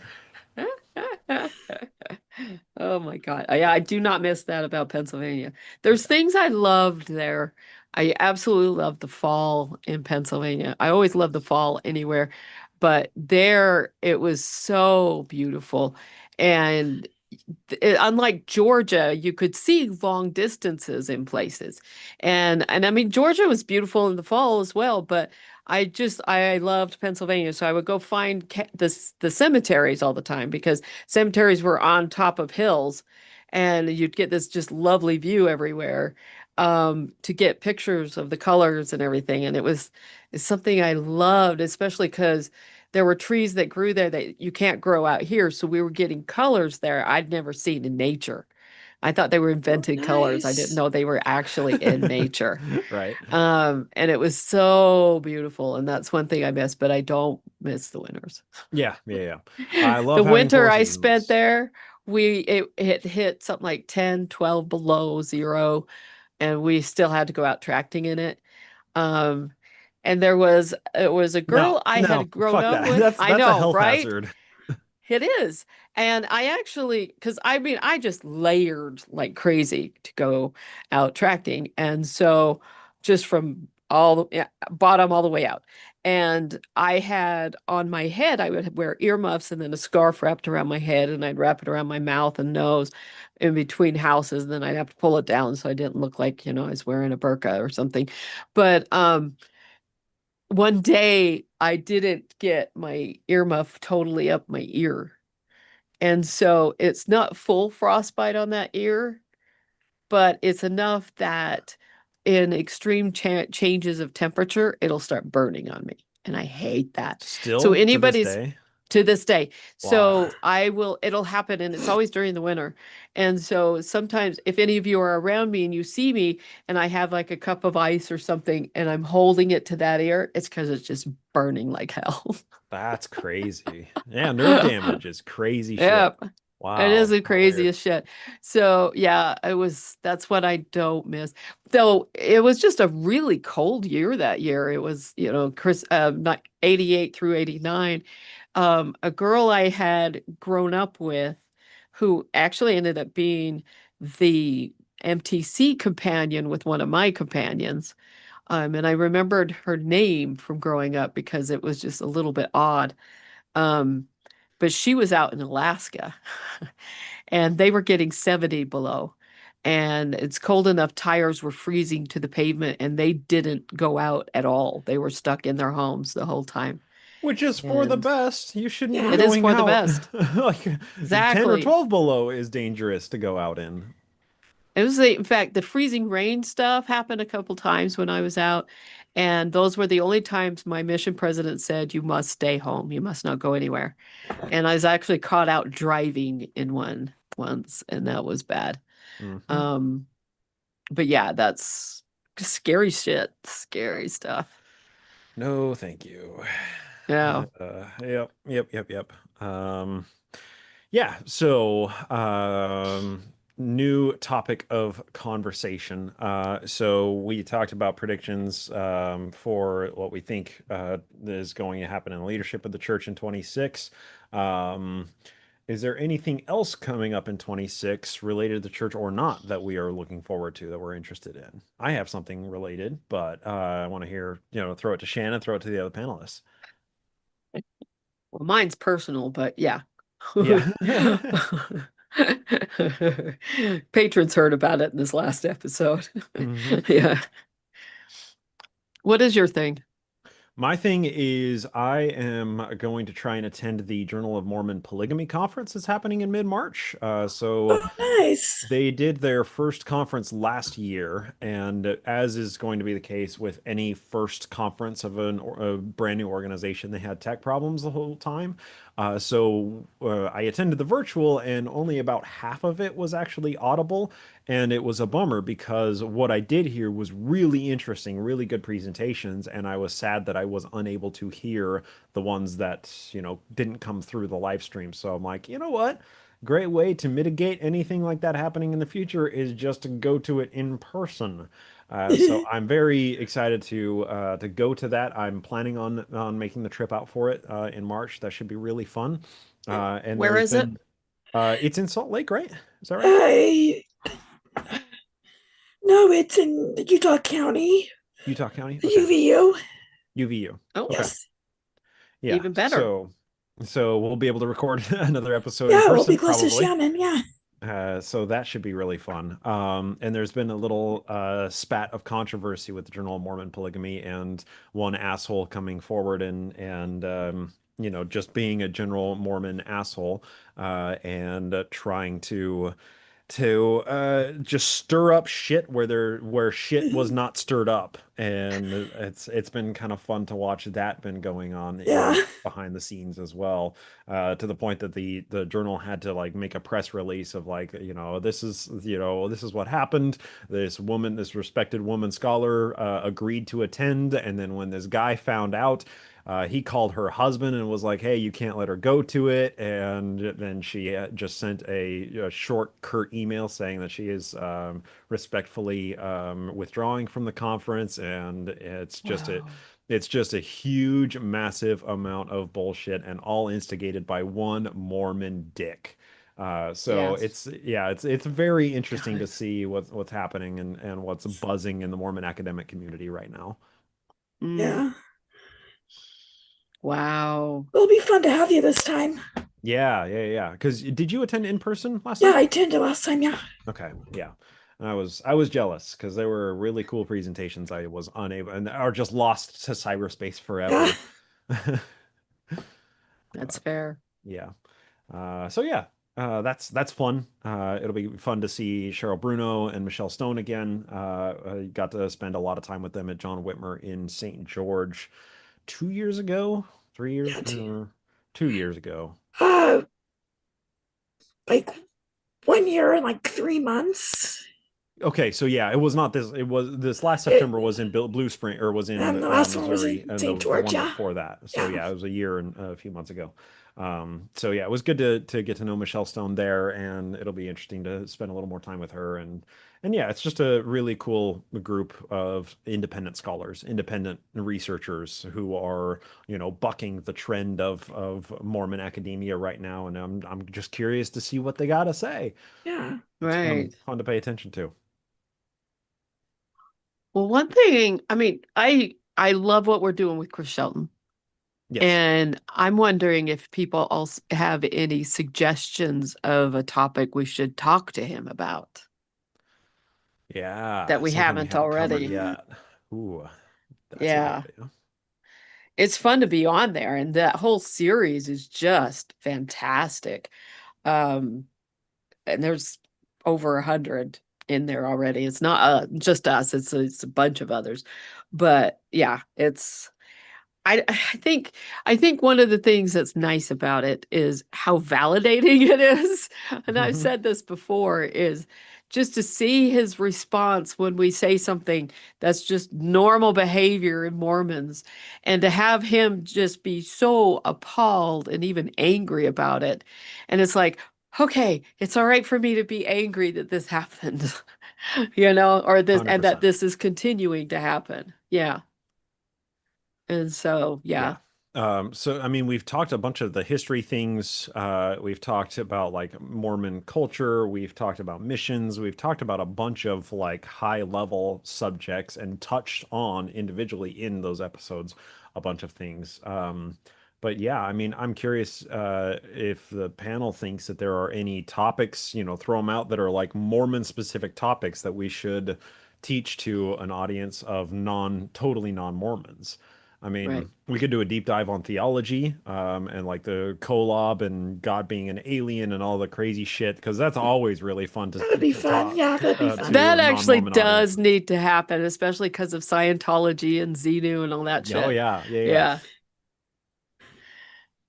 Oh my God. Yeah. So that's what we should send that in an email Yeah. now We at the should. the end of the year, because apparently he's got the last one we recorded was all about missions, and I think that one hasn't aired yet, No, it's going if to I come recall out the correctly. beginning of January. Okay, Yeah. so yeah, we need to get on the horn and get another one in the hopper, and maybe it's Yeah. just a deep dive into the crazy Mormon theology, because both of us contribute. Because like we're trying to balance, because the history episodes are me, and then the culture Yeah. episodes are Shannon. We're trying to keep it as balanced as we can. So I think with the crazy theology, that man, we could both spend a lot of time talking that.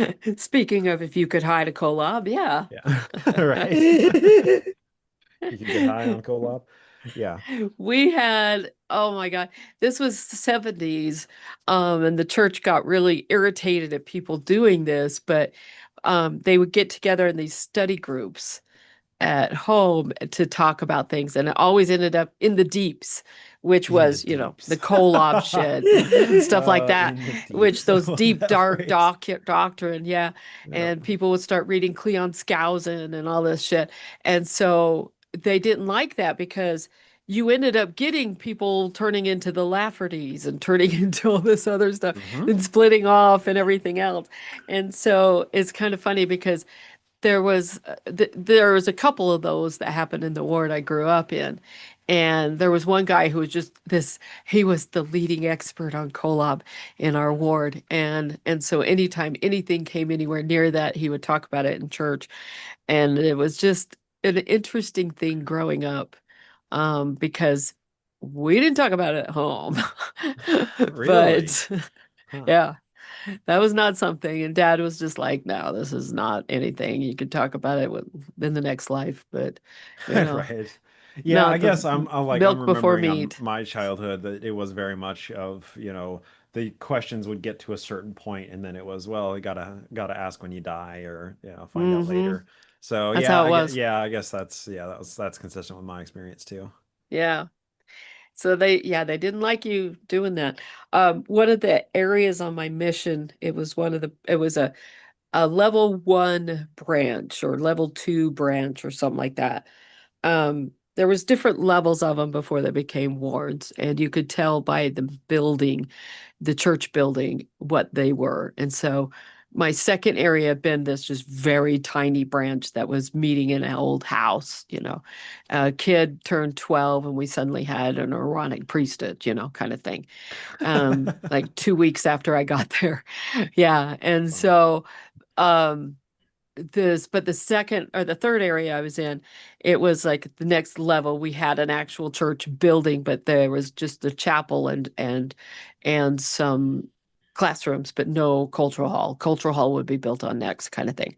And then more classrooms would be built on after that. So that's where we're at. But this ward was so divided because you had some that, and it was always over a deep doctrine and something Cleon Skousen wrote. I can't remember what it was. You know, it was kind of a big deal and a controversial deal then in the 80s, 70s and 80s. And so, you know, these little outlier branches, especially when somebody would get caught up in that, and people would be arguing over even just the meaning of certain scriptures even. And these would be these knockdown fights where, I mean, guns weren't pulled out, but it just felt like it was really close to that kind of thing. Fascinating. And yeah, there was, I mean, it was just nuts. It was the most ridiculous thing. And so, you know, when I got there to this area, I was told, do not bring up these subjects ever. Because it's divisive, it'll cause fights. You know, it's like the branch president would pull aside every new missionary that came in. And that's why they sent sisters there. They used to have elders there, but they sent the sisters there because elders like to be more controversial, you know, like to cause more fights. And I'm like, yeah, they're 19, you know, and the girls are 21 at that time or older, and they're a little more mature. But you know, they don't want to sit there and watch a fight break out and a fist fight in the middle of Sunday school kind of thing, you know, Yes. which had happened, you know, and it was just the craziest shit going on then. But But yeah, it that's was why interesting. I wish church Or were more interesting now. or if you I were know, like, right? Uh, yeah, you were there as non-believer, you could like bring it up and just watch things burn. Exactly. Have an Just toss a lit investigator come and match into the say, powder keg. I yeah, love it. find somebody who likes to be controversial and tell them, say this. Yeah, right. See what happens. Oh, I love it. Oh my God. Yeah. Bring in the Fantastic. peacemaker and have him say it. Yeah. Oh, That's wow. my thing. That's kind of my thing because of the whole Peacemaker being a total asshole in the comics and everything. That's turning into my thing. Every time they bring up Peacemaker in General Conference, that's what's going to come up from me. You're going to get a diatribe from me about it. I So, think we need a deep dive on your or your understanding of what Peacemaker is, because you only alluded to it in the General Conference episode and spoke very briefly, but I think we need a deep dive yeah, into I this I comic did book a more of a character. paragraph, like paragraph or two last time about the one in the comics, but also it's like there's two versions. There's two things to think about with that is you have it in the comics where he just is a terrible person. Um, he's Superman who doesn't give a shit about anybody else, He's not a good guy, basically, is what he is. But then you also have which gun is titled the Peacemaker? There's an Yeah. actual gun called that. Yeah. And it's and it's like like in especially in video game context, there's a lot of, like a lot of guns that are titled Peacemaker or Peacekeeper. And it's right. like, yeah, that's definitely an interesting take on the concept of peace. Yeah, Yes, it's really peaceful because when your aggressor is dead. right. Exactly. And it goes and it fits in with the whole narrative of, well, the millennium will happen because Jesus comes and he kills everybody who's not Mormon, and then we'll have peace for 1,000 years. Right. Yeah, well, of course you're gonna have peace when you kill everybody who disagrees with you. That's the peacemaker. That's literally how fascism works. Yeah, yeah, yeah. That's I'm how with it you. works. And so, that's that whole thing. This is why I get so upset over them focusing on being a peacemaker. Is their version of peace is to force it, Mhm. not to allow it, not to teach it, not to any of that, but to force it to happen and get rid of all of those who won't. Yeah. Yeah, yeah, yeah, yeah. Hmm. Mm-hmm. Uh, So yeah. well, that's I think maybe that's a good topic for a deep dive on Chris's show, is because Mormons are all about keeping peace and, good neighbor policy, and, they're just the nicest people, and what does it mean? What does peace actually mean in this context? And what Yeah. is in the broader sense of the theology? Peace only comes after the great feast, or whatever McCranky called it. That's when the Yep. earth achieves true peace, God's when all of feast. the non-Mormons are When dead. Yep, and the lions come in and feast on all the dead bodies. God's feast, he called it. God's feast. Yeah. Wow. Man, that was such a brutal book. To this day, I'm just like, Uh-huh. holy shit. Naked Communist was easier than than it was Mm-hmm. McCranky. I have never defaced a book before like I did Millennial Messiah when I was done. Oh my God. I Uh-huh. took a knife to that book. I don't do that. You sent I me I a mean picture with a knife embedded into the my cover of big it. dragon knife, this The big big dragon knife. monster Yeah. knife that's on my wall in here. I was like stabbing this book. I was just like, this is so foul. It is Mm-hmm. so wrong. I'd spilled coffee all over it deliberately. Um, You the used cover it as was a just total. coaster. I did. I used it as my coffee coaster every day, and I would make sure it spilled on it. All that stuff. It was just, God, I hated that book. Mm-hmm. I felt so beaten down by the end. Um, Nibley was a little hard, but nothing to the level of McCranky. At McCranky least was Nibley was just, it was stimulating, was intellectually yeah, stimulating. McCranky was yeah, just, bludgeoning. He he was a was. brute force, man. That just glorying in the idea, just reveling in the idea that everybody who doesn't agree with us is gonna die. Yeah, terrifying. And that just, oh God. So I'm not looking forward to hoax Hmm. this next Well, I year. don't think Hoax is going to say anything No, to the extent of horrifying that McCranky did, but he's right. definitely not going to be as interesting as Nibley. No. So I He'll hit frankly it I from the don't legal side, know. but yeah. Yeah, I don't know what to expect. Yeah. I'm looking forward to reading Carthage Conspiracy because I've Yeah. always wanted to read it, and it's one that I'm going to read it as prep work for introducing Hoax.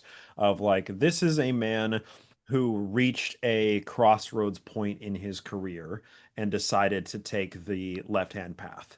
Right? Right. He's somebody who was at some point intellectually curious and intellectually honest, and that was his training, that was his milieu, that was, what does the law say. And now he decided to take that turn, and is now, is one of the wealthiest men on the planet, and controls one of the most politically powerful religions in the world. That's Hmm. terrifying. That's absolutely terrifying. Of, Right. what good could this man have done had he not taken that turn? Yeah. I mean, Well, that'll be the focus of my segment. yeah, that will be interesting. I mean, McCranky was in the law as well, but then moved more towards church stuff. Um, like Hoax, but Hoax went further in the law than McCranky ever did. And what I'm curious about is like, I remember when Benson became prophet, and Benson had been huge under, Skousen and under Eisenhower and his communists under every bed and everything. And he was on the side of McCarthy and McCarthyism and all that shit. And so that's one thing I heard a lot of. Are we going to hear about communists under every bed now? Right. Is that all we're going to hear about? And he, while he didn't say anything like that, he did still have the same focus, which is if you're not with us, you're against us kind of thing. Right. And so with Oakes coming in as a lawyer, as a teacher, as somebody who was a president of BYU, those kind of things, what's going to be, the overriding feel of his tenure as prophet? Yeah. Is he going to maneuver the law to fit what he wants, or is he going to say, hey, no, this is the way it should be? Let's be legal, let's be this. But it's like, I wonder, because of things like, I don't know, I'm nervous about it because of things like Fairview, Texas, where the church is like, no, we want this spire and we don't give a shit what your city code is. We're doing things legally, even though we're telling you that legally you are on the right side. It doesn't matter. We are going to be legally on the right side here, not you. We may be the ones in the wrong, but we're just gonna change the rules of the game, so we are no longer in the wrong, Exactly. and you're in the wrong for So, challenging us. And that yeah. feels And like it's Oakes's approach to a lot of things, it is. because there's the training that an attorney gets, which is these are the rules, and here is how you play within the rule set. And then there's the And how training you that maneuver around the rules too. yeah. And then there's the training that a justice gets, that is, these are the rules, but you know what? This is stare decisis. This is how we have always done things. But when you were at the Supreme Court, and he was the Utah Supreme Court, and he was, considered twice for, federal Supreme Court seat. When you achieve that level, I think there are certain men, especially like Oakes, who view the rules as, oh, so these are the rules, but they're a lot more malleable and flexible than people are giving them credit for. And it's, just Uh, because we've always done things this way doesn't mean that we always have to do things this way. And right. like Right. we're seeing the Yeah. current federal SCOTUS to as the litmus test for how much those rules can totally be upended or subverted just by one quirky reading Yeah. of a law. How Yeah, can we I'm the set a Supreme new Court. precedent? Yeah, I'm the Yeah. Supreme Court. I can say whatever I want, Yeah. kind of Yeah. thing. Hmm. So I think that's the perspective that Oakes is taking with things, that these are the rules. I get to understand that the rules are as they are written, but now I get to write some rules, or I Yes. can write new rules that modify or, moot old rules, because that's what Hmm. justices do. That's what judges are responsible for. Yeah. Uh, and that's yeah, just I mean, preaching to the choir, how this is a dangerous man to be leading the church. Yeah. But I mean, We've to been consider the terrified alternative, waiting for this.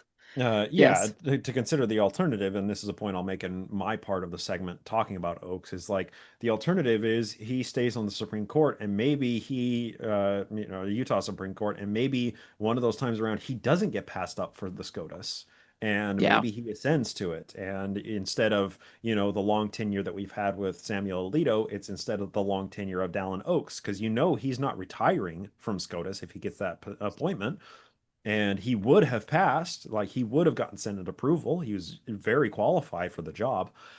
So it's like, if that's the alternative, we have an ultra right-wing Mormon SCOTUS justice. I don't like that alternative at all. I No. think it's better that he is only affecting Utah politics and the Utah church instead of the legal precedent and the legal decisions of the entire nation. Right. It's like, yeah, Yeah, like if you can silo the power of the little men, you can render them a lot less powerful. Yeah. So, yeah, but thinking out loud for what I'm going to say in that segment. Yep. It'll be interesting. Yeah, it was interesting talking to the benchmark guys at Sunstone because I was like, I've got to cover Oaks. What's the book I should cover? Of him because I was like, this is not something I'm really up on is the books from him, which is the most influential. And both of them said Carthage Conspiracy, but then they also brought up a couple others. And so, but I was like, Carthage Conspiracy, I don't think is the most influential of his books now, I would argue it's but probably his least known book. yeah, but it also hits the legal side of everything, and I think that's where it's most interesting, and it should show more of Oakes himself and or a little bit more of his mindset. Whereas the one we're covering, Pure in Heart, they told me is the first one he wrote as an apostle.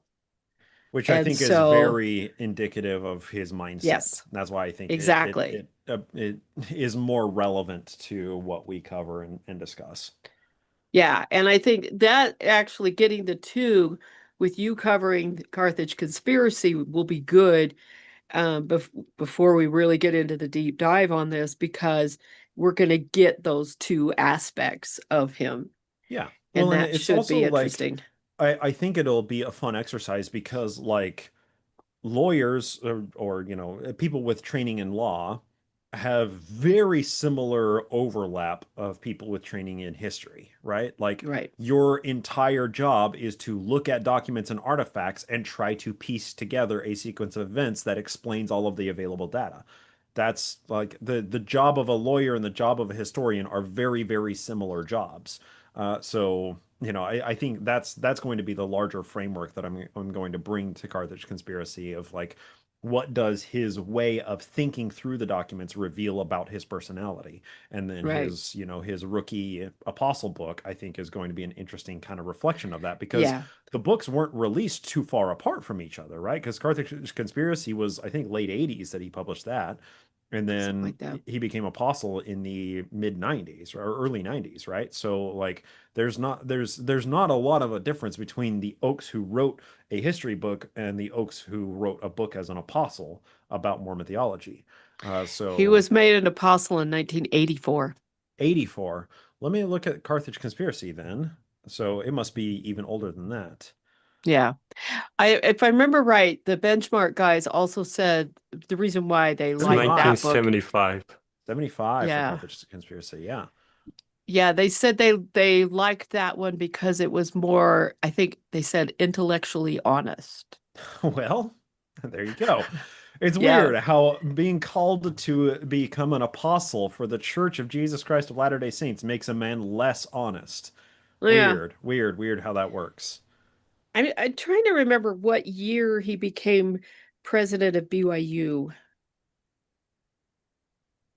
I think he was in 78 when my dad was hired. I'm not sure though.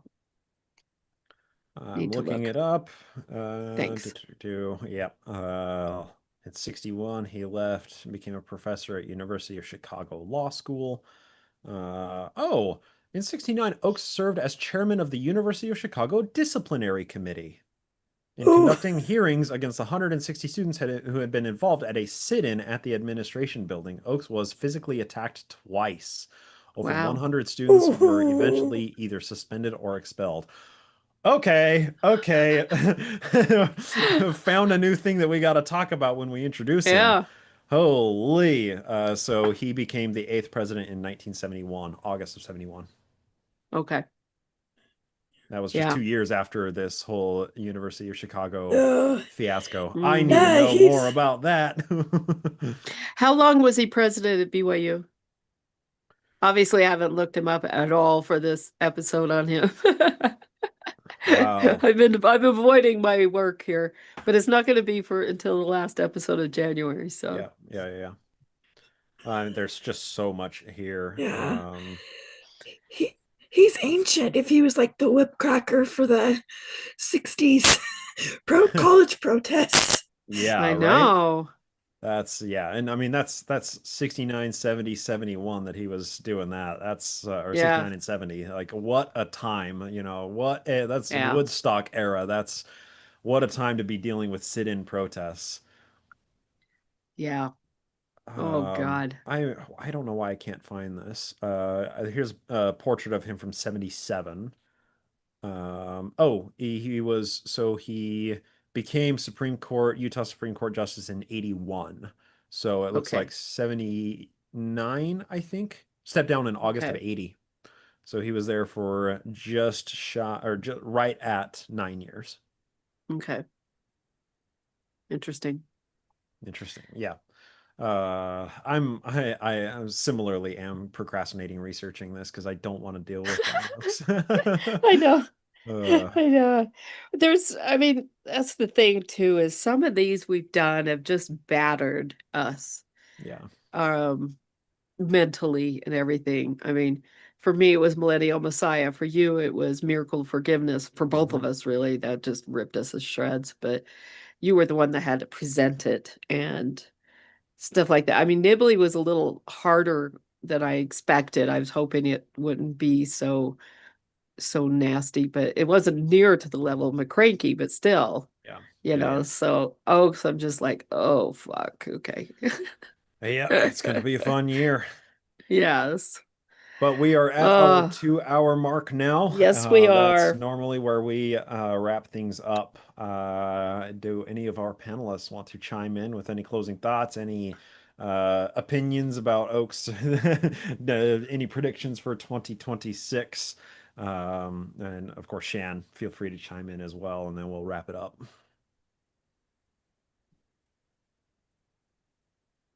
All Oh, right. I think you already Fantastic. heard mine. Yeah, that's my thoughts and opinions too. Yep. Well, happy 2025 to everybody. Happy holiday season, of course. Yes. And we're gonna keep plugging away the way that we always do on the podcast, seeing what slipped through the cracks and talking about Oaks and his leadership and all the interesting maneuvers that are going to come as a result of him being the new prophet. I mean, we've only had 2 months of his leadership so far, and not a whole lot of different, but I'm going to Mhm. be, eyes and ears peeled watching everything that happens under his leadership. I mean, I guess there have been, some significant changes. The tossing away the second or the Saturday evening session of General Conference was a big move. No more temples being announced at General Conference is a pretty big move. 1 hour And changing the age churches of are sister missionaries. sister Yeah. missionaries. So there have been a couple of subtle changes, some bigger changes. So we'll be here all along the way to report them as they go. Yeah. Um, but if you are a patron supporter of the show, of course, we deeply thank you so much for keeping the lights on here at Ground Gnome Studios and in the Dragon Lair, which you can see. I suppose I Yeah. probably should have had some better lighting in as the sun is going down near 3 o'clock here in Pennsylvania. Um, but yeah, thanks for tuning in. Thanks for being supporters of the show. Thank you to our panelists for joining up. And thanks for showing off your beautiful nope rope there, Jill. That was absolutely delightful. Hebi-chan. Hmm. And thank you, Julie and Roy, for joining us as well. And we'll call it Absolutely. there. All right. Good night, everybody. Take care.